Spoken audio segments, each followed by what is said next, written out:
बिस्मिल्लाहिर्रहमानिर्रहीम। जी स्टूडेंट्स, तो अब हम रिव्यू एक्सरसाइज के बाकी क्वेश्चन सॉल्व करेंगे। क्वेश्चन नंबर 2 है in a triangle P Q R. तो स्टूडेंट्स ये इक्विलैटरल ट्रायंगल है, ठीक है। कुछ बुक्स में ये नहीं लिखा हुआ तो ये आप नोट कर लें। The bisector of angle Q and angle R meet at O. Angle Q और एंगल आर से जो बाइसेक्टर ड्रा किए गए हैं वो मीट करते हैं ओ पे, ठीक है स्टूडेंट्स। तो बाइसेक्टर क्या होता है? जो कि एंगल को दो इक्वल पार्ट्स में डिवाइड करता है। यानी कि एंगल का बाइसेक्टर ड्रा कर रहे हैं तो वो एंगल को दो इक्वल पार्ट्स में डिवाइड करेगा, ठीक है। और प्रूव हमने ये करना है, prove that O is equidistant from the sides of the triangle. कि ओ जो सेंटर होगा वो इक्यू डिस्टेंस होगा, यानी ट्रायंगल की जो साइड्स होंगी उससे वो जो है इक्वल डिस्टेंस होगा, ठीक है। तो अब देखें प्रूफ कैसे करेंगे। जो गिवन है हम वो लिख लेंगे। Given in equilateral triangle P Q R bisector of angle Q and angle R meet at O. ये तो हमें गिवन है, ठीक है स्टूडेंट्स। यानी कि एक ट्रायंगल है पी क्यू आर और एंगल क्यू से जो है वो एक बाइसेक्टर ड्रा किया गया और एक एंगल ए से, और ये जो मीट कर रहे हैं एक दूसरे को, ये ओ पे मीट करें, ठीक है स्टूडेंट्स। तो हम तीसरा बाइसेक्टर भी पी से हम ओ तक का ड्रा कर लेंगे, ठीक है। अब प्रूफ ये करना है O is equidistant from P Q P R and Q R. कि ओ का जो डिस्टेंस है P Q Q R and P R, इनसे जो है ओ डिस्टेंस जो है वो सबसे इक्वल है, ठीक है। तो हम कंस्ट्रक्शन करते हैं students, extend Q O R O and P O, ठीक है। हम एक्सटेंड कर लेते हैं इनको। देखें किस तरह एक्सटेंड करेंगे। यहाँ तक ये बाइसेक्टर था, इसको एक्सटेंड करके हम यहाँ तक ले जाते हैं। ये इस बाइसेक्टर को एक्सटेंड करके हम यहाँ ले आते हैं और इसको एक्सटेंड करके यहाँ तक ले जाते हैं, ठीक है। एक्सटेंड कर लिया हमने 2 पॉइंट के। पी ओ को जो हमने एक्सटेंड किया उसको नाम देना है हमने के का नाम दिया। और सॉरी क्यू ओ से जो एक्सटेंड किया, सॉरी पी ओ को जो एक्सटेंड किया उसको हम एस कहेंगे, ठीक है स्टूडेंट्स। क्योंकि जैसे हमने यहाँ लिखा हुआ है ना, क्यू ओ के लिए के आएगा, आर ओ के लिए टी एंड पी ओ के लिए एस, ठीक है। तो हमने जो पी सबसे पहले जो क्यू ओ को एक्सटेंड किया, क्यू ओ को एक्सटेंड किया तो के पॉइंट कहा। फिर आर ओ को एक्सटेंड किया तो ये टी कहा, ये मैंने टी लिखा। एंड जब पी ओ को एक्सटेंड किया तो उसको हमने एस कह दिया। पी ओ को एक्सटेंड किया तो एस कह दिया, ठीक है। O is centre. अब ओ जो है वो उसको सेंटर रखते हुए ड्रा अ इन सर्कल, एक इन सर्कल जो है हम ड्रा करते हैं विच meets sides of triangle P Q R. तो इसको सेंटर रखते हुए स्टूडेंट्स एक सर्कल जो है हमने ड्रा करना है, ठीक है। तो इसको क्या कहते हैं? इन सर्कल कहते हैं, ठीक है स्टूडेंट्स। कि जो कि ट्रायंगल के अंदर ड्रा किया हुआ है और इसकी साइड्स को जो है वो टच करता है, ठीक है। तो ये एक हमने इन सर्कल ड्रा कर लिया विच meets sides of triangle P Q R. तो पी क्यू आर की साइड्स को जो है ये टच कर रहा है, ठीक है स्टूडेंट्स। अब हम इसका प्रूफ करते हैं। प्रूफ हमने ये करना है कि ओ जो है वो उसका डिस्टेंस इक्वल है पी क्यू से, पी क्यू पी आर ये आ गया एंड क्यू आर यहाँ से, यानी ट्रायंगल की सारी साइड से जो है वो ओ का डिस्टेंस जो है वो इक्वल है, ठीक है। ये हमने प्रूव कर दिया। अब हम प्रूफ में क्या लिखेंगे कि ओ टी कॉन्ग्रुएंट है ओ एस के, यानी कि ओ टी कॉन्ग्रुएंट है ओ एस के। क्यों? क्योंकि स्टूडेंट्स ये सेंटर है, तो सेंटर से आप सर्कल की बाउंड्री पे कहीं भी कोई भी पॉइंट लें तो वो क्या होता है? रेडियस होता है ना सेंटर और पॉइंट के दरमियान। तो सेंटर का रेडियस आप जहाँ से भी लेंगे वो इक्वल ही आएगा। इसलिए हम रीज़न में क्या लिखेंगे? रेडियाई ऑफ सेम सर्कल, यानी एक ही सर्कल के ये क्या हैं? रेडियाई हैं, ठीक है स्टूडेंट्स। अब देखें रेडियस का जो प्लूरल होता है वो रेडियाई होता है, तो इसलिए यहाँ पर ये देखें इन दोनों का रेडियस लिख रहे हैं तो रेडियाई हमने लिख दिया। अब नेक्स्ट हम कह रहे हैं ओ के कॉन्ग्रुएंट है ओ एस के, ओ के कॉन्ग्रुएंट है ओ एस के। तो ये भी हमारे पास क्या है? रेडियाई ऑफ सेम सर्कल, यही इसका रीज़न होगा। इसी तरह ओ टी जो है वो कॉन्ग्रुएंट है ओ के रेडियाई ऑफ सेम सर्कल। तो अब देखें सेंटर से सर्कल की बाउंड्री पे जहाँ भी आप यहाँ लें यहाँ, तो वो रेडियस सेम ही होता है, ठीक है।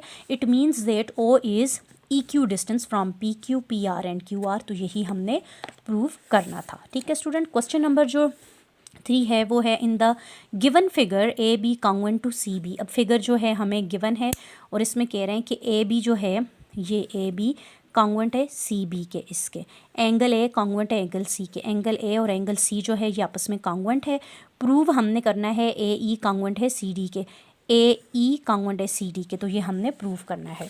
अब जो गिवन है हम वो लिखेंगे पहले, ए बी कॉन्ग्रुएंट है सी बी के, यानी ये A B side C B side के ये वाली और ये वाली साइड्स आपस में कॉन्ग्रुएंट है और एंगल ए और एंगल सी बी कॉन्ग्रुएंट है, ये हमें गिवन है। प्रूव हमने ये करना है कि ए ई कॉन्ग्रुएंट है सी डी के, ए ई ये वाली जो हमारे पास लाइन सेगमेंट है और ये जो सी डी है ये हमारे पास क्या है, कॉन्ग्रुएंट है। ठीक है, इसका प्रूफ हम ऐसे कैसे करेंगे, अब कॉरेस्पॉन्डेंस लेंगे हम एंगल ए ई बी और सी डी बी। अब ए ई बी ये वाली बड़ी ट्रायंगल जो आ रही है और सी डी बी ये वाली जो ट्रायंगल आ रही है, इन दोनों के बिटवीन कॉरेस्पॉन्डेंस हम लेंगे। ठीक है, तो स्टूडेंट्स कह रहे हैं जी एंगल ए कॉन्ग्रुएंट है एंगल सी के, ये तो हमें गिवन है, ऊपर लिखा हुआ है, और ए बी कॉन्ग्रुएंट है सी बी के, ये भी गिवन है, ए बी कॉन्ग्रुएंट है सी बी के, ये और ये। ठीक है, अब हम कह रहे हैं अगर आप देखें ट्रायंगल सी डी बी ये वाली ट्रायंगल देखें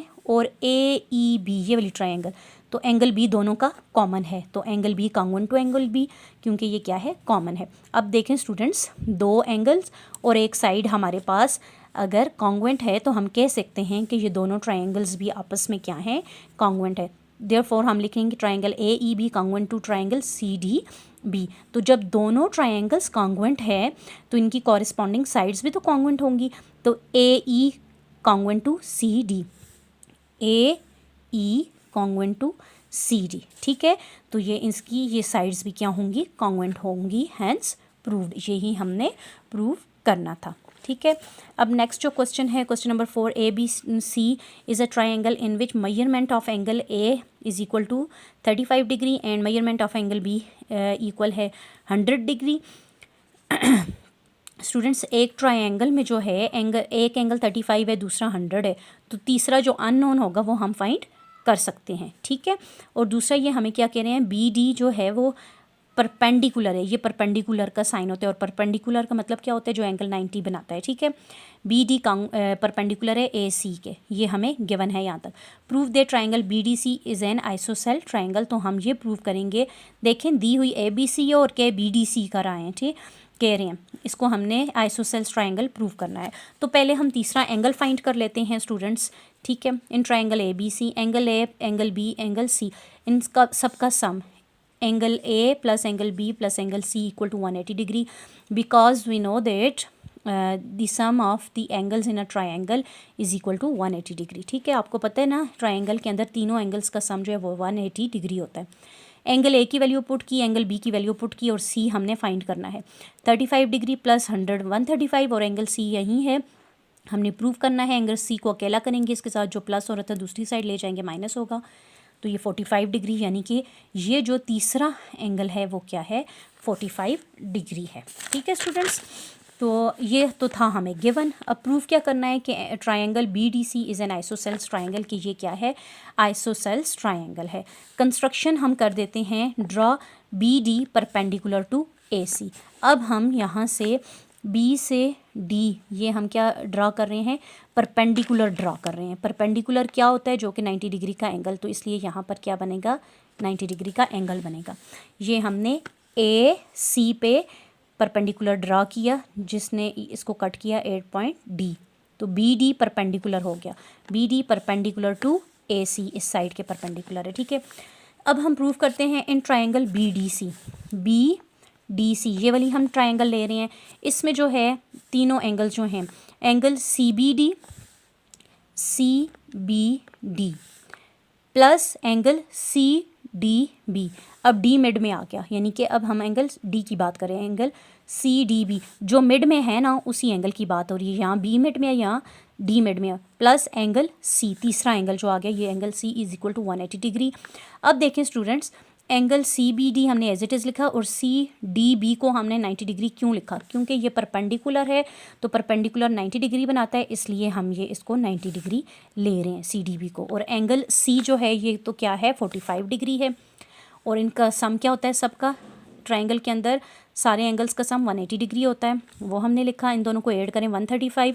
अब CBD यानी एंगल B हम फाइंड कर रहे हैं, तो 135 इधर आप सब्ट्रैक्ट करेंगे तो ये क्या हो जाएगा 45 डिग्री। अब ये भी 45 डिग्री है और इसको जब हमने बाइसेक्ट किया तो ये भी क्या हो गया 45 डिग्री, हमारे पास यहाँ से वैल्यू आई है एंगल B की, ठीक है।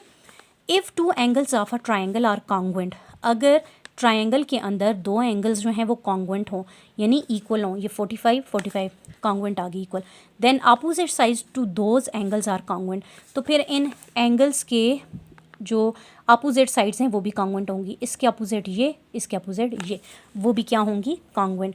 Therefore triangle BDC is an isosceles triangle. तो स्टूडेंट्स हम इसको कह सकते हैं कि BDC जो है वो आइसोसेल्स ट्राइंगल है, क्योंकि आइसोसेल्स ट्राइंगल में दो साइड्स जो हैं वो क्या होती हैं इक्वल होती हैं, तो ये हमने कह दिया। Then opposite sides to those angles are congruent, ये हमने 10.2 थ्योरम में प्रूव किया था, ठीक है स्टूडेंट्स।